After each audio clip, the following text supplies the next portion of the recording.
आप सभी की खिदमत में सलाम अर्ज़ है। मेरे दाएं तरफ सोनाली आनंद जी हैं, जो कि स्टेट स्पोक्स पर्सन हैं, और मेरे बाएं तरफ अमित पासवान जी हैं, ये भी स्पोक्स पर्सन हैं। और जैसा कि आप सब जानते हैं, 25 तारीख को दिल्ली में नीति आयोग की बैठक हुई थी, जिसमें प्रधानमंत्री जी शामिल थे और बिहार के हिंदुस्तान के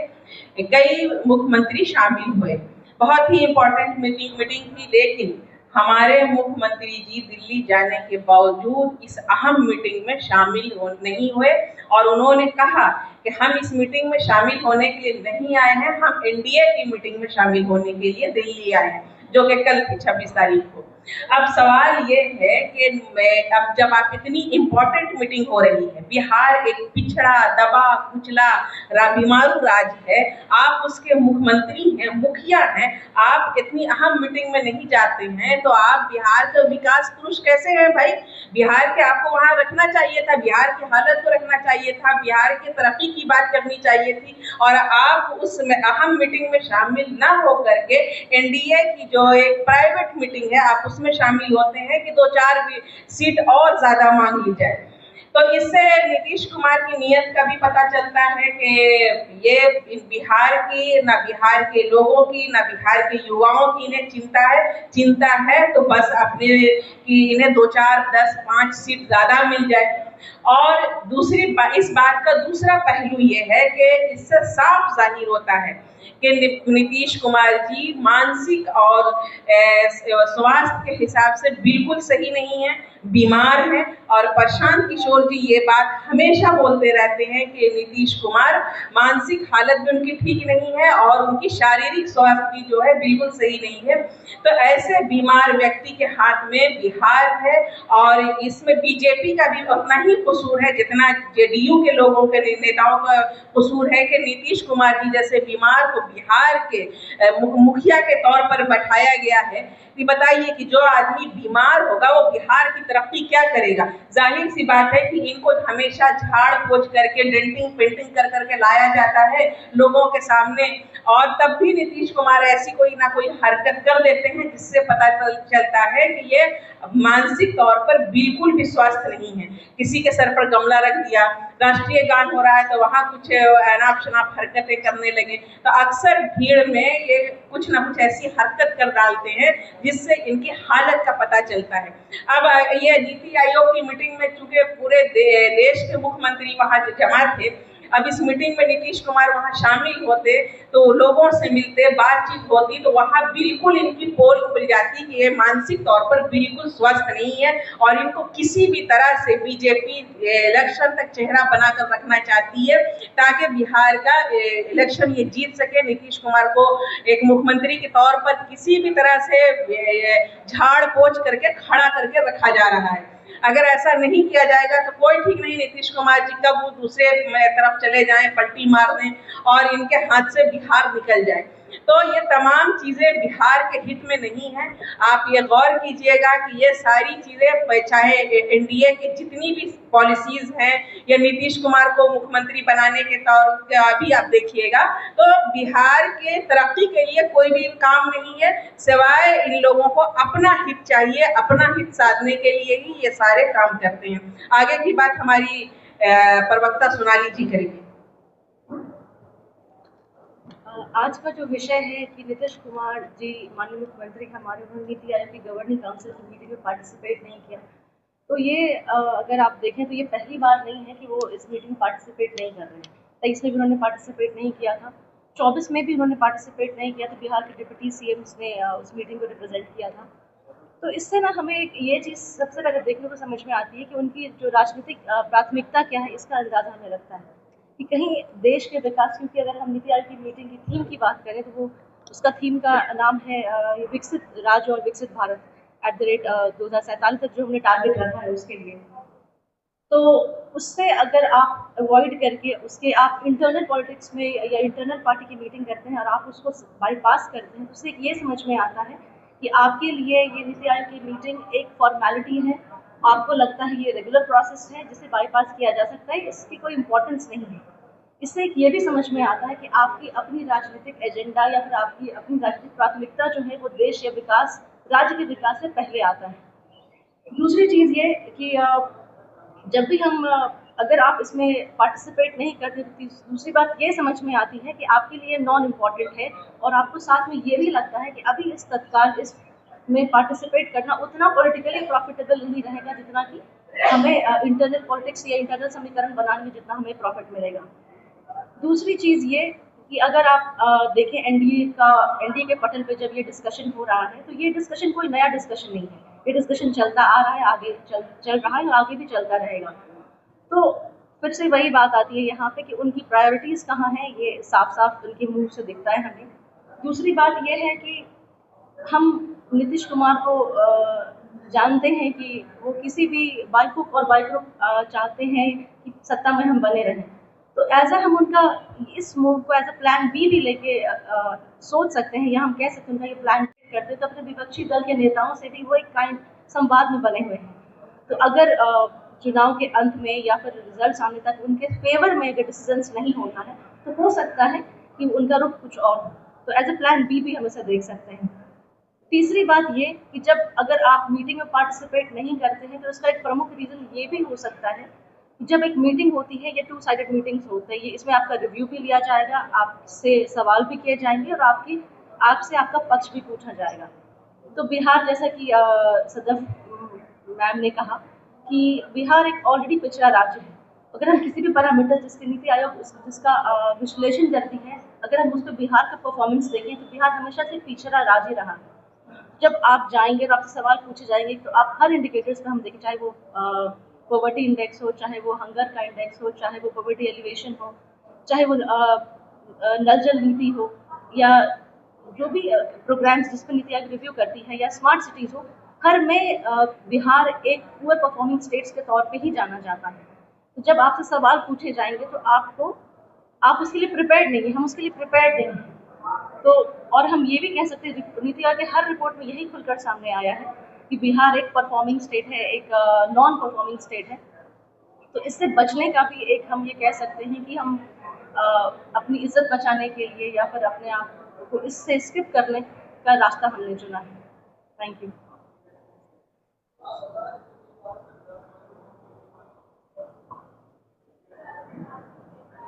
बहुत बहुत धन्यवाद हमारे मीडिया के साथी और दिशा की सदफ जी, विधायक सोनाली जी। आज बहुत ही महत्वपूर्ण मुद्दा है जो कि माननीय मुख्यमंत्री जी, बिहार के मुख्यमंत्री जी, सुशासन की सरकार कहे जाने वाले, और कमोवेश यह कहा जाए कि जिस तरह से हम कहें कि जनरल राज 15-18-20 वर्ष पहले जो हम लोग देखते थे बिहार का स्थिति, लालू यादव जिसे जितने लोग तबाह थे बिहार में, राजद की सरकार से जितने तबाह थे, और उस तबाही का आलम में एक स्वच्छ राजनीति बिहार का एक विकल्प के रूप में माननीय नीतीश कुमार जी बिहार में आए और बहुत कुछ दिए। उनका जो कार्यकाल रहा बहुत कुछ दिए, लेकिन इधर जो उनका कार्यकाल 5 वर्षों और 10 वर्षों का इधर जो कार्यकाल है, मैं उन्हें यह स्पष्ट तौर पे कहना चाहूंगा कि अभी उनकी कई तरह की आपने देखा, सदफ जी बताए, सोनाली जी बताए, IAS अधिकारी के माथा के ऊपर गमला रख रहे हैं, कई तरह की सभाओं में जो है गलत हरकत कर रहे हैं। तो मैं समझता हूं कि उनको मानसिक रूप से, शारीरिक रूप से वह बीमार है, उनकी कोई गलती नहीं है, और सिर्फ तो सिर्फ उनके जो साथी आज जो भी बिहार का सरकार चलाने का काम कर रहे हैं, चाहे वह भुंजा पार्टी के लोग रहे, IAS अधिकारी के लोग रहे, उनसे मेरा एक ही आग्रह होगा कि सारे लोग पहले इनका इलाज कराएं। अगर सही मायने में आप इनका शुभचिंतक है, इनके साथ बिहार का शासन चला रहे हैं, आप इनके साथ और लंबी पारी कहीं खेल खेलना चाहते हैं, तो पहले आप इनको इलाज कराएं। नहीं तो आज जो हालात है, आप नीति आयोग की बैठक नीति आयोग की बैठक का मतलब होता है कि बिहार का एक एक एजेंडा, जो कमी है बिहार में बजट चाहिए या जो काम हुआ है उसका परफॉर्मेंस दिखाना है, जो मुझे कमी है बिहार में और क्या हमें आवश्यकता है उन बातों को रखना है। तो ऐसे महत्वपूर्ण मीटिंग जो कि हिंदुस्तान के एक एक मुख्यमंत्री कमोबेश वो चाहते हैं कि इस मीटिंग का इंतजार करते हैं कि हम लोग वहां पहुंचे, लेकिन इसके बावजूद अगर बिहार का मुख्यमंत्री वहां नहीं पहुंचते हैं और एनडीए की बैठक में जाते हैं और कहते हैं कि एनडीए की बैठक में हम आए और एनडीए की बैठक में भी कुछ देर तक बैठने के बाद वो बाहर चले जाते हैं, उसके बाद आप समझ सकते हैं कि न पार्टी की बैठक में बैठ सकते हैं, नीति आयोग की बैठक में नहीं जा रहे हैं। तो इससे यह स्पष्ट होता है कि इनकी मानसिक तबियत बहुत खराब है और बिहार के लोग से भी मेरा गुजारिश है कि ऐसे माननीय मुख्यमंत्री जी को जिस तरह से आज हम लोग देखते हैं कि एक चपरासी का भी बहाली होता है, एक सिपाही का भी बहाली होता है, तो कई तरह के टेस्ट लिए जाते हैं, कई तरह का जांच किए जाते हैं, ब्लड टेस्ट से लेकर कई तरह का जांच होता है, लेकिन बिहार का या किसी भी राज्य का अगर मुख्यमंत्री जिससे पूरे स्टेट का डेवलपमेंट होता है, उनके नेतृत्व में पूरा विकास होता है और बिहार जैसे सुंदर व स्वच्छ राज्य का मुख्यमंत्री है, तो ऐसे राज्यों के मुख्यमंत्री को हम चाहेंगे उनके पार्टी के लोगों कि आप इनको अविलंब इलाज कराएं और भारतीय जनता पार्टी के लोग जो इनको चाह रहे हैं कि हम किसी तरह चुनाव में चेहरा इनको बनाकर इनका जो वोट का जो प्रतिशत है उसका हम बेनिफिट ले लें, फायदा ले लें और महाराष्ट्र में जिस तरह से हम सरकार को बदलने का काम किए हैं उसी तरह से नीतीश कुमार को भी बाहर करने का काम करेंगे। इस तरह का जो भारतीय जनता पार्टी का साजिश चल रही है समझने की जरूरत है। आप तमाम साथियों से मैं निवेदन करना, पूरे बिहार में 2 वर्षों तक लगातार आदरणीय प्रशांत किशोर जी ने पद यात्रा करके लगभग 1.5 करोड़ लोगों से मुलाकात उन्होंने करके और 2 वर्षों तक पद यात्रा करके पार्टी का निर्माण करके एक एक चीज जिस तरह से जानने का प्रयास किया, लोग के घर में पहुंचने का प्रयास किया, मैं समझता हूं जो बिहार के लोग विकल्प की तलाश में थे, आज जन स्वराज पार्टी विकल्प के तौर पे हम लोग ये गांव-गांव में हम लोग जाने का यह प्रयास कर रहे हैं। इस विकल्प में सभी की सहभागिता जरूरी होगी। इसी एक सवाल है, आप कह रहे हैं कि नीतीश कुमार बीमार है, विकास परियोजनाओं का सर्वेक्षण करने किसी भी वक्त निकल जाए, कैसे माने कि नीतीश कुमार बीमार है? आप विकास परियोजनाओं के बारे में बता रहे हैं, आप एक विकास परियोजनाओं के बारे में बताएं जिसमें वह स्पष्ट रूप से वह सीधा आप समझते हो कि आप महिला संवाद कर रहे हैं। जहां भी गए आप देखो कितना महिला संवाद जीविका के लोग हैं बैठक कर दिए, संबोधन में भी वह 2 मिनट जो लिखा हुआ रपट रहा था उसको रटने का काम करते हैं, उसके बाद ज्यादा कोई काम नहीं करते। तो इस स्थिति में भी नीतीश कुमार इतने एक्टिव है, इतने सक्रिय है, बरसात हो किसी भी वक्त पटना की सड़कों पर निकल जाते हैं, तो मानते हैं आप यह कह दिया जाए स्पष्ट तौर पे कि वह निकलते नहीं, निकाला जाता है। अच्छा, उन्हें निकाला जाता है, निकलते नहीं। आपने एक बात बोला कि एनडीए मतलब बीजेपी नीतीश कुमार को इसलिए साथ रही है या चेहरा बना के रखी हुई है कि चुनाव उनका फायदा उठाया जाए। डायरेक्ट मतलब है कि बिहार की जनता का अभी भी भरोसा नीतीश कुमार पे आप नहीं बोला। बिहार की जनता का जो भरोसा था वो भरोसा बहुत हद तक टूट चुका है, लेकिन बिहार में जो देखते कहीं ना कहीं जो कास्टिज्म राजनीति है उसका जो 2% 3% जो भी उनका प्रतिशत है वह चाहते हैं कि इसका बेनिफिट ले, लेकिन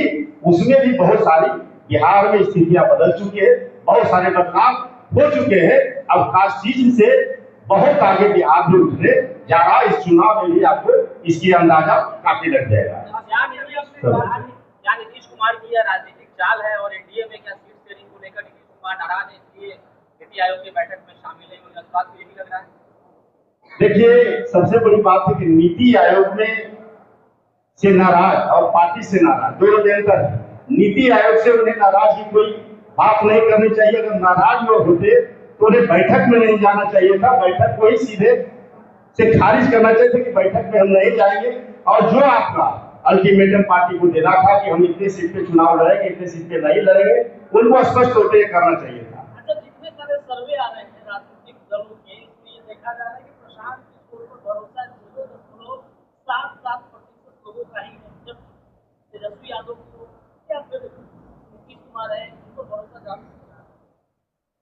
देखिए, प्रशांत किशोर जी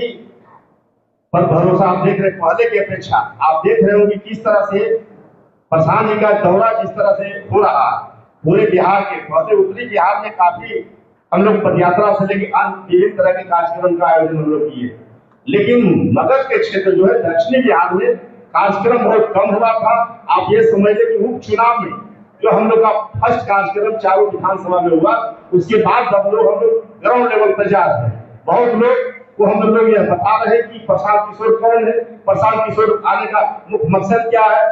तो सारा विकल्प बताने के बाद लोग को ओपिनियन आता है, इतना जरूर बताता है कि हाँ कौन के सुने हैं, उनका जो विचार है, उनका जो कार्य करने का शैली है, वो बिहार में जो चाहते हैं वो जनता की बात करते हैं, युवाओं की बात करते हैं, शिक्षित बेरोजगारों की बात करते हैं, पलायन की बात करते हैं। आज तक किसी भी तरह का राजनीतिक दल इस तरह की बात नहीं करता उनके साथ। आप ये मानते हैं कि अभी तक प्रशांत किशोर का विजन पूरे बिहार में नहीं पहुंच पाया, आप ये मानते हैं अपनी बात? देखिए, जिस तरह से रफ्तार हम लोग का चल रहा है, बहुत कम समय में बहुत कम समय में हम लोग गांव-गांव के कस्बा तक पहुंचने का यह प्रयास किया है और पहुंच ही जाएंगे। और इसका रिजल्ट आप देख लीजिएगा, 1 से 2 महीना में काफी हम लोग पूर्ण जो है कि जो कार्य करने का जो हमारी तैयारी, जो पार्टी का तैयारी है, बहुत तेजी से हम लोग फैल रहे हैं। कच्छप गति से बढ़ रहे हैं क्या?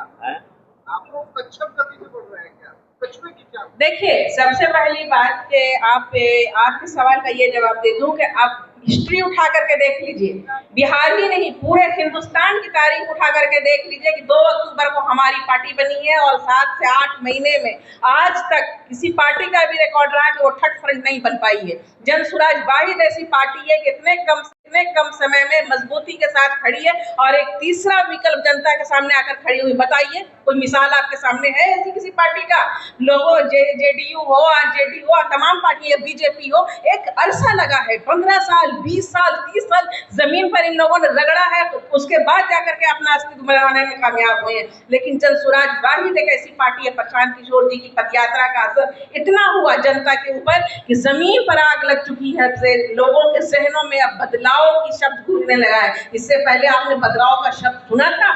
जन सुराज के आने के बाद, प्रशांत किशोर के आने के बाद ही ये शब्द बदलाव का बिहार के हर नागरिक पर, हर युवा की जुबान पर है। अब ये बदलाव जो है, ये जो आग लगी थी जमीन पर, प्रशांत किशोर जी ने जो चिंगारी लगाई थी, अब वो शोला बन चुकी है और ये आप शोला देखेंगे इलेक्शन में। तो इसका रिजल्ट बहुत ही आपको जो है अचंभित करने वाला होगा और जन सुराज एक बहुत मजबूत विकल्प के तौर पर एक लोगों के लिए एक नई आशा की किरण बन करके जन सुराज हमारे सबके सामने आया है।